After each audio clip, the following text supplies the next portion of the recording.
السلام عليكم ورحمة الله وبركاته. ازيكم يا حبايبي الغاليين؟ يا رب تكونوا بألف خير يا رب. صلوا على النبي يا حبايبي وزيدوا النبي صلوا عليه أفضل الصلاة والسلام، بنية فك كربنا ونية فك كرب كل مكروب يا رب، وزيح هم كل مهموم، احنا وانتم والجميع يا رب، امين يا رب العالمين. النهاردة بقى احنا غدانا مختلف عن اي حد والله العظيم. يعني بصوا، يعني ما حدش يعلق لي بالله عليكم ولا يقول لي ده غدا ولا مش ده غدا. الحمد لله نعمة وفضل والله.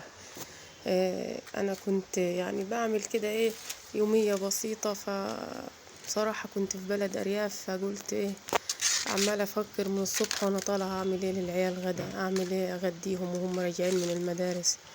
فبمناسبة ان انا كنت في بلد جنبينا يعني، فلقيت ست كده بتبيع ذرة، فقلت الحمد لله نعمة وفضل. يعني تفكيري ألهمني إن أنا أجيب لهم جناديل ذرة وأشويها لهم ونتغدوا بيها، والحمد لله نعمة وفضل. وبصراحة العيال أول ما شافوها فرحوا بيها خالص والله. قلت لهم وأنا داخلة النهاردة أنا هغديكم غدوة يعني ما تخطرش على بالكم.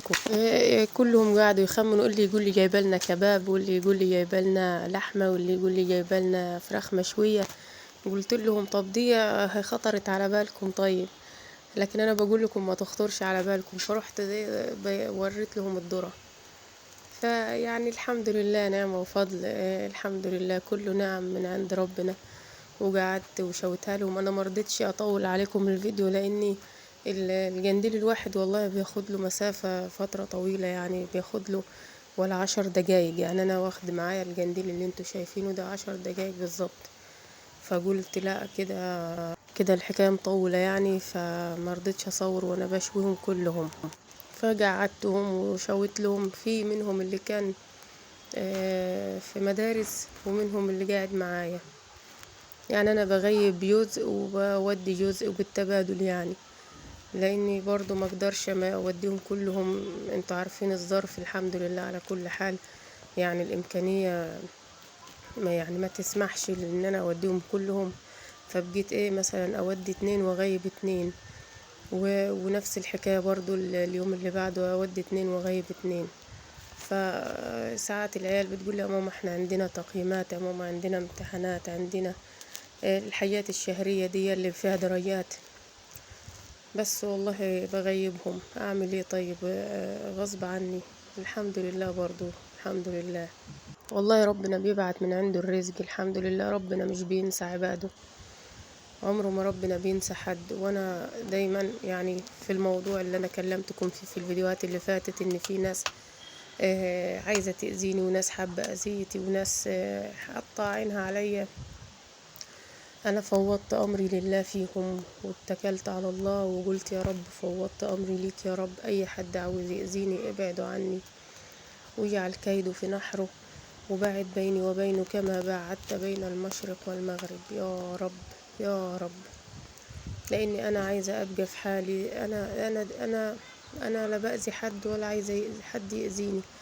انا سبت الجمل بما حمل بعد ما والدي توفى بسبب المشاكل وبسبب النزاعات. ماليش في المشاكل ولا انا سبت كل حاجه واشتريت عيالي.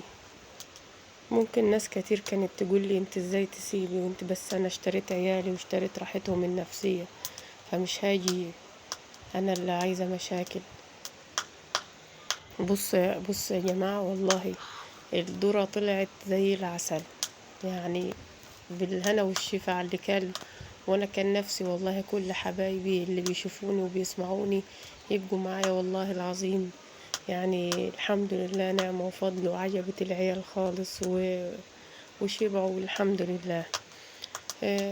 انا يعني مش عايزة حد يطلع لي في التعليقات ولا حد يقول لي انت ازاي تغديهم ذرة ولا بتوكليهم ذرة على انها وجبة. انا يعني مش هقول رد وحش ولا حد رد يزعل حد، ولا عايزة حد يقول لي رد يزعلني، لان كلها نعم ربنا والحمد لله نعمة وفضل. وانا كل اللي اقدر اقوله دايما اقوله لعيالي، والله العظيم دايما اقول لعيالي بكرة لما تكبروا وتفهموا هتعرفوا أمكم عملت ايه عشانكم واستحملت قد ايه عشانكم من الدنيا والناس اللي في الدنيا ورزلتهم والقساوة اللي في الناس بقت قاسية جدا والله يا جماعة. الناس بقت قاسية وما عندهاش رحمة، ما بيحسوش بحد فعلا والله العظيم. يعني أنا لما كنت عايشة مع والدي يعني أنا ما كنتش حاسة بالناس اللي برا، ما كنتش بتعامل مع حد، ما كانش بيخلينا نتعامل مع حد، ما كنتش شايفة الدنيا على حقيقتها. بعد ما توفى وبقيت لوحدي وتعرضت لصدمات وتعرضت لأزمات، فعلا الدنيا صعبة والدنيا وحشة والناس بقت وحشة. الناس ما بقيش عندها تقدير وما بقوش يقدروا حد طبعا إلا قلة قليلة والله، يعني إلا من رحم ربي. مش هقول كل الناس، بس فعلا الأغلبية بقوا ناس وحشين ما عندهمش تقدير بغيرهم.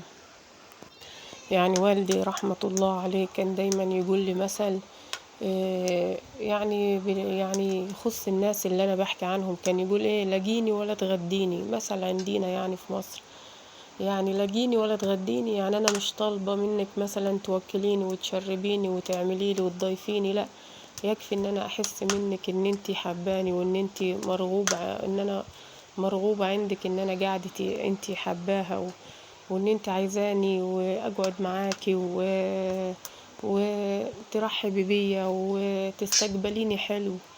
المثل بيدل على كده، يعني اللسان الحلو. يعني انا الخصه لكم في اللسان الحلو والكلمة الطيبة والكلمة الحسنة، يعني والمعاملة الحسنة برضو.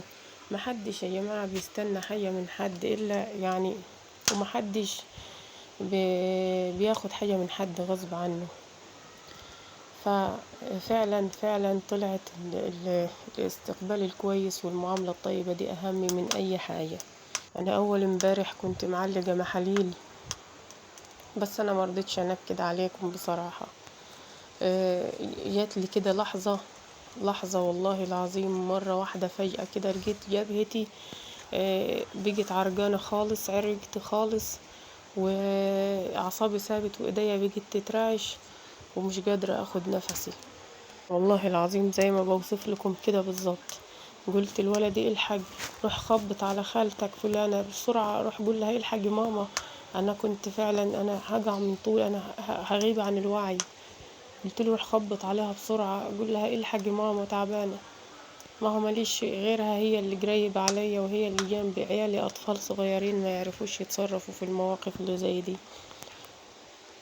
كتر ألف خيرها والله، كتر ألف خيرها، سندتني وقعدتني وجابت لي كوباية مية بسكر. ولقيتني برضو تعبانة زي ما أنا، قالت لي: لا، احنا لازم نروح المستشفى نكشفه ونشوفوا ايه السبب الحالة اللي جاتلك دي. بس أنا بصراحة يعني كان الدنيا يعني مزنقة معايا شوية، فما يعني أحرجت منها إن أنا أروح.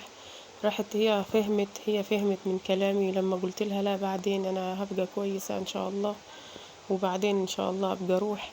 فهي فهمت بصراحة، كتر ألف خيرها، وأصرت وصممت إن أنا أروح. وقالت لي: ما تشيليش هم فلوس وما تقلقيش واعتبريهم سلف. وفعلا والله يعني الحمد لله، الحمد لله إن أنا رحت. كانت كل حاجة عندي عالية. الدكتور كتب محاليل وهي راحت، كتر ألف خيرها.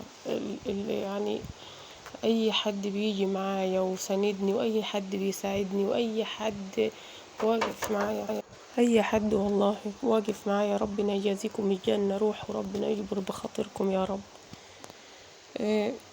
راحت هي جابت الطلبات اللي الدكتور كتبها، ودي أنا حاجة مستغرباها بصراحة، إن المستشفيات الحكومي دلوقتي بقت أي حاجة يحتاجها المريض يبعتوا حد من أهله يشتريها. طب فرضنا ملهوش أهل، يعني أنا دلوقتي لو جارتي دي في ظرف تعبانة ولا في مشوار ورحت أنا أكشف لوحدي، أنا اللي تعبانة هلف وأروح أجيب حاجات، وفرضنا ما معيش، وده اللي فعلا فعلا حاصل، كنت هتصرف إزاي؟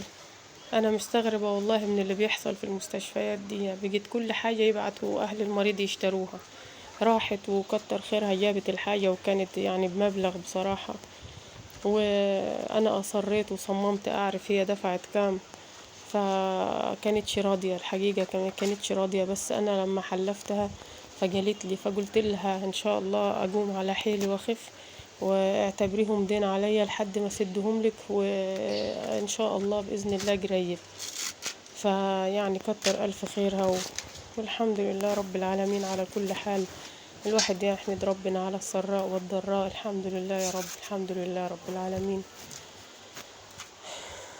وادعوا لي بالله عليكم يا حبايبي، ما تنسونيش من دعائكم، انا محتاجه الدعاء والله العظيم. انا تعبانه نفسيا، انا تعبي النفسي بيجي يطلع على جسمي دلوقتي وبيظهر لي على شكل تعب. بالله عليكم ما تنسوني من دعواتكم.